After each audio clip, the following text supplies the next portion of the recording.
for being a part of this community. We're all designed to live in flow. So let's go.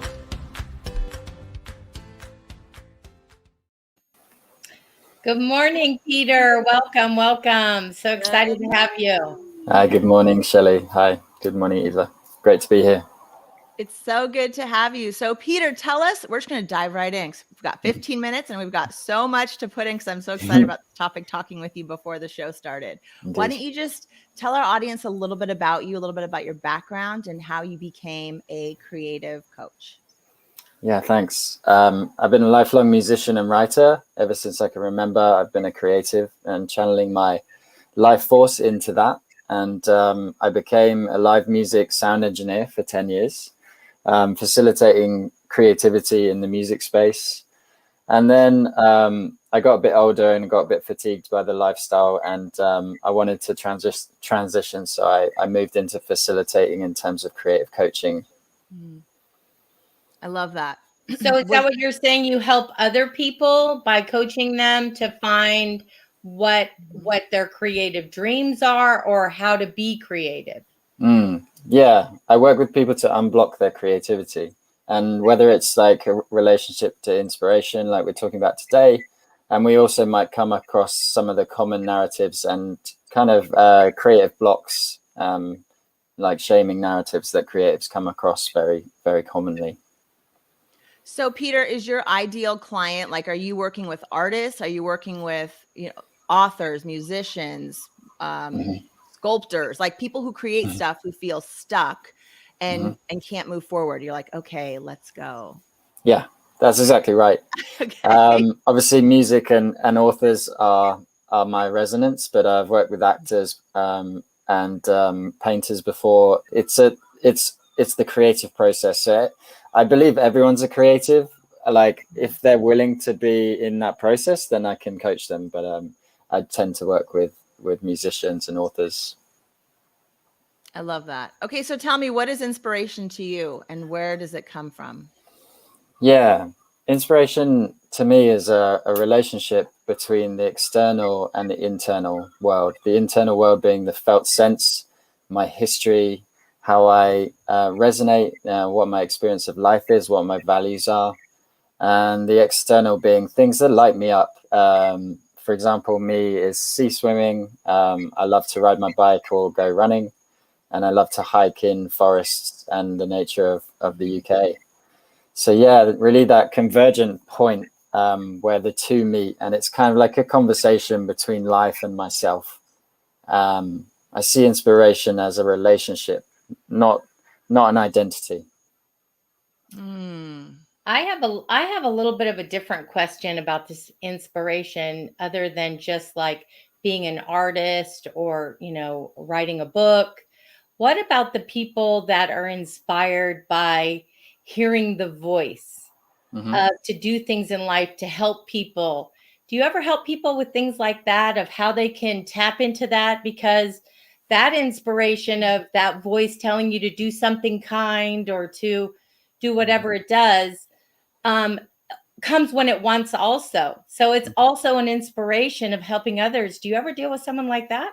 Yeah, absolutely. I'm glad you brought that up because that's a really good example of the work that I do. Like I help people to tap into their intuitive voice and just build a relationship with that. We all start off with many experiences, and I'm a big fan of internal family systems in terms of like we have parts of ourselves of our experience, and the more that we can meet ourselves in that experience and have a conversation with them, the more that we can like bring those parts of ourselves to our creativity. But not just musicians and artists, but how you decorate your living room is a really creative act. You want to be living creatively rather than reacting to hard stimulus and shocking scenarios. So very much so, like your inner voice, your intuitive voice is an inspiration that you can draw on. Yeah.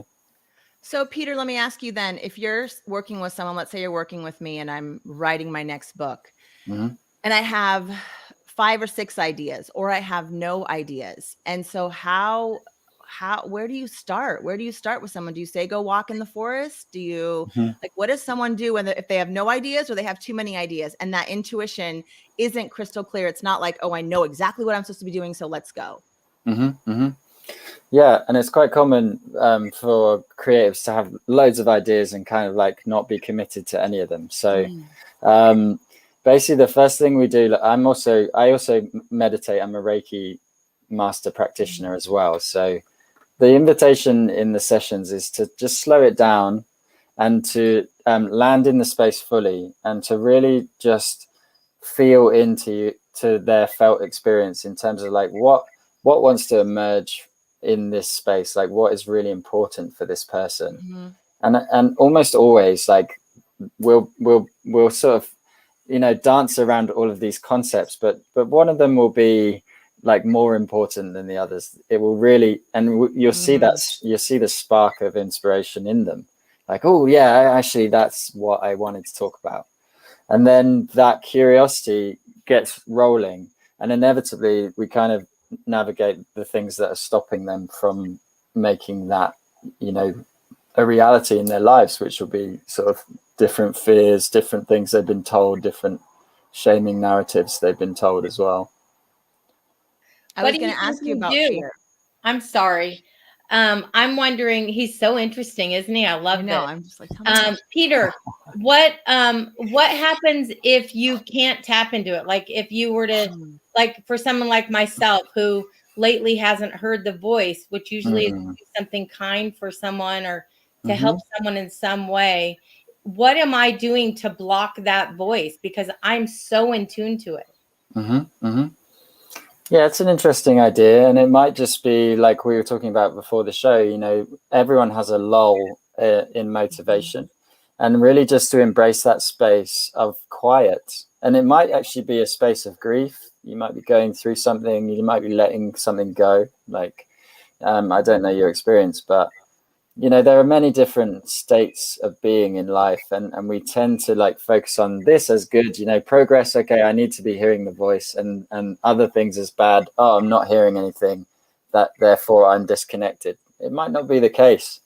It might be the case that right now you just need to embrace like resting, relaxing, just being in the space of the lull of energy, the lull of motivation, and curiously, when we can fully surrender to that space, often the voice comes back. Thank you. So we talked about being in the you or working in the you. My sister told me about that. I don't know where she heard it from, where you're all excited about some things. Let's say, okay, I know what I want to do. And then you get into the middle of it. And it's kind of what we're talking about, that like lull, that fear, that shame, or whatever that you're in. Do you recommend people just stick with the project they're on, stick with that song they're writing, that book they're writing, that picture they're painting, that desire they're hoping to outcome? Or do you say put it on the side and work on something else? Or how do you get people to move past that lull so that way they can start to feel that inspiration again, kind of coming in and feel that energy exchange with creativity? Yeah, generally what I advise people is to find the playfulness and the curiosity in that moment. So that's really important. Like when artists and creatives stop working, sometimes it's procrastination, which is when fear outweighs the motivation, the excitement to do something.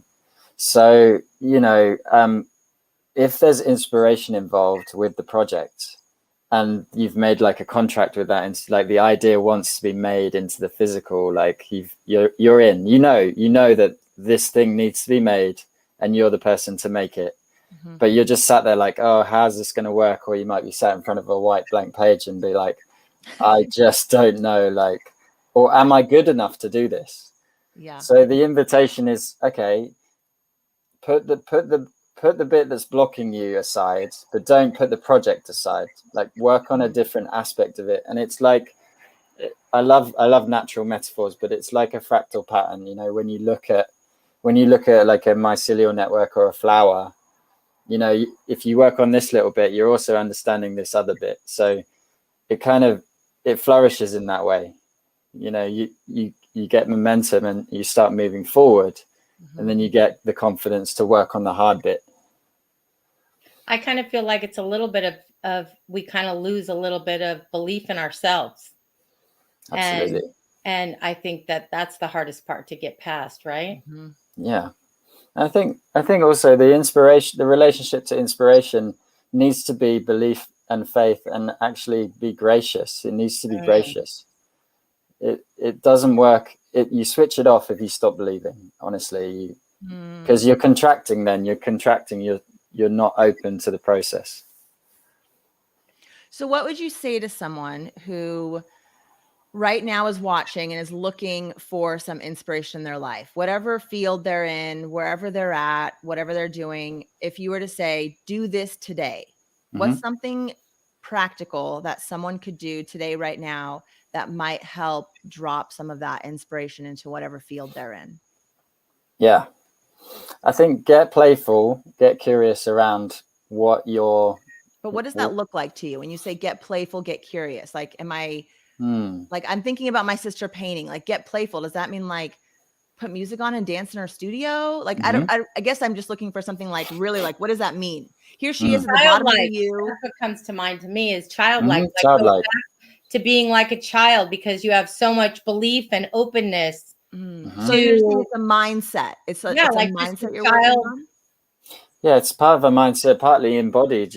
Play is deeply embodied experience. You're playing with whatever process. You could take the analogy of like putting some music on and dancing, because that is a fully playful moment. But it could also be like, like this line here, how would that look here? And just do it and just be part of the process, rather than saying, I want to create this thing, which is really rigid and controlling. I want it to look like this and I need to be as good as this person. No, like express yourself authentically, express yourself in a playful manner. And who cares how it comes out? I mean, it's going to come out the way it comes out. And if it's good, it's good. If it's bad, it's bad. But the idea is that the important part is the expression. That's what we need as human beings, is we need to express, and we need to receive those expressions from artists as well. That's a really important part of culture. Wow, a light bulb went on though, Peter, when you just said that, meaning like just believe in yourself, and there is no right or wrong, there is no good or bad. It just is. And we are in, I mean, this is what I'm getting from you, is that we try to be in so much control of everything that we can't authentically find this creativity because we want to control everything. So that's beautiful. I mean, so really Peter, cool. tell me about surrendering then. Let's talk about that. Surrendering to the process, because that's what it kind of sounds like we're circling to right now. So what does that look like? What does it mean to surrender and sort of give up that to creativity, inspiration? Like, okay, I'm just going to do this thing here. I'm just going to start typing. I'm just whatever. Sure. I don't care about the grammar. Let's just go. Yeah, and every author will tell you about the messy first draft, by the way. Every author will tell you that. And I think it's about knowing that the creative process is a convergence of two things, I guess a lot of things, but really the skill that you have in that moment, which is surrendering to a reality of your life, So you can be dedicated to a discipline and learn the skills that you need to be an author, to be a musician.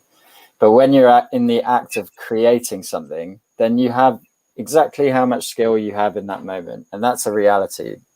So really, and then this surrendering to the inspiration, the content that's moving through you, So that's an interplay. That's a wonderful, wonderful interplay of factors, and inevitably what comes out the other side of that is the creation, is the output. So when we have imagination, it's an amazing thing. We can imagine what we want to create, but ultimately it's a dance between the aspects of that. So that's what I would say to surrender, is surrendering to both the reality of this present moment, like how much you've learned as an artist. And that's a beautiful process as an artist. Like Picasso, for example, was painting till he was 95, and he was always scribbling on things, and his mantra was honest expression. So yeah, he was striving for honest expression, and that continues and continues. It's not something that he wasn't striving for success. He was striving for honest expression. That's beautiful. Really. If we could all do that a little bit more, I'm writing that down. I'll If we write that could down. all do that a little bit more, right? Like honest expression, just how do you feel in this moment? Where are you at? What do you want? What brings you joy? And surrendering to that, trusting that, that's a hard thing for some people, but it's tough. Beautiful space to be in. And that's the point that's the beauty in the process, is it's really hard. It's actually really hard sometimes to be honest with yourself and others. And how honest can you be on the canvas? How honest can you be in the song? You know, if you think about like Leonard Cohen, for example, he was super honest, and it was really difficult for him to do that, and not everyone can do that. So yeah, it's a real relationship between. Yeah, I notice in my sister's art, sometimes, like, to her, she feels like she's being ridiculously vulnerable, like she's putting really deep stuff in there. And I know her really well, but when I'm looking at it, I cannot interpret a thing. I'm like, I don't know what this clock in this corner with a cat means, but to her, it's something profound. And I feel like some ways she feels like she kind of like, she's being very open and honest, you know, about where she's at, but it's also like kind of still a little bit like in mystery, you know, like, well, what does it mean to you? I'm like, I don't know. But I love that. Like just being honest expression. Well, I always talk about, I talk about the 2 stages of creativity. Like the first stage is creating authentically for yourself. And the second stage is like releasing it to your audience and allowing them to have their opinion and expression of the art that you've created. Yeah. And to remember, it's just an opinion. It doesn't mean, you know, it's just because what's gonna, you know, why we all like different art and what lights us all up is so different. Yeah. So that's the part, is people have to realize there is no right and wrong. Yeah, exactly. We're all unique expressions of what I believe to be the divine. So we're all unique. So every preference that we have is unique. So yeah. Like it's not an expression of the artist. If someone doesn't like the art, it's an expression of the person. Yeah, that's really important to keep in mind. I just went through this art walk the other day in Oregon, where my sister lives, and the things that she gravitated towards, and she was like, oh, this is beautiful. I'm thinking, that's dreary. I would never want that in my house. And I'm picking the things that are colorful and bright and look like a kindergartner did it. But I was like, I love it. I would put that on my wall. So you're right. It's beauty's in the eye of the beholder, I suppose, and how we feel about what it is. And so you just never know what's going to resonate with someone. So as long as you're putting your honest expression into the world, I guess that's really, at the end of the day, what matters. And that brings to mind, you know, the kind of Buddhist thought of like, we all have our sameness and our difference. And it's celebrating the differences as well as the samenesses, and like where they cross over. You picked out that, and it's different to me, but I respect that because that's your expression, and I love you as a sister. Like, so and I can see the hard work, and and like the dedication. I appreciate that. I don't have to get it all. It's the work, it's the creativity, it's the love and honesty, it's the passion. It's seeing her so excited about something at 2 a.m. She can't like pull herself away to go to sleep because she just wants to be in that space. It's really awe-inspiring to just witness someone in that flow in their life, to like go through something really challenging, and then to be finally in this space where everything is such a beauty. It's just flowing beautifully and almost effortlessly, even though there's still struggle in it. I can see why you'd want to be a creative coach, because it's really fun to wake people up to that creativity within them. It's Peter, thank you so much for today. I mean, I feel you're just a beautiful person, and I would hug you if I could. So I'm hugging you through the airways. You're such a beautiful man. How can people find you? Can you let us know if we want to learn more or have you coach us? Yeah, 2 places on Instagram /Creative Essence Life Coaching and creativeessencelifecoaching.com. Thank you so much. Peter, thank you so much for being on our show today. We'd love to have you back sometime. Your accent is divine. It's lovely to listen to. Your content even better. So thank you so much for being on our show. And I love you, best friend. I love you too. Have a great day, everyone. Hit the bell. Have a great day.